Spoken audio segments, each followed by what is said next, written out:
आप लोगों को सुनने को मिलेगा और अच्छे से अच्छे कॉमेडी देखने को मिलेगा।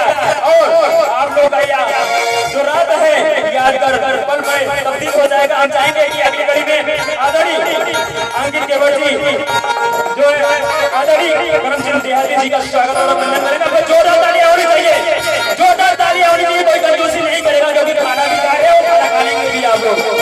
जोरदार तालियां स्वागत होने चाहिए। अंजू भाभी ने भी स्वागत किया और अगली कड़ी में चेता भाभी का स्वागत अभिनंदन अंजू भाभी की तरफ से हुआ। और हम चाहेंगे अंजू भाभी और बाकी सहयोगियों का स्वागत होना चाहिए। अंजू भाभी की तरफ से स्वागत हो रहा है। हम चाहेंगे कि आप लोग सामने कहीं बैठे हैं, आप लोग तालियां भी गोश्त को बढ़ाइए। खाना नहीं खाएंगे अभी अभी लोग। जोरदार तालियां होनी चाहिए, स्वागत होना चाहिए। सुपरस्टार हमारे बीच में आदरणीय भाभी जी, चंदा भाभी और साथ में सहयोगी जिनका स्वागत करने के लिए हमारे आदरणीय अंकित केवल जी और अंजू भाभी जी मंच पे पहुंची।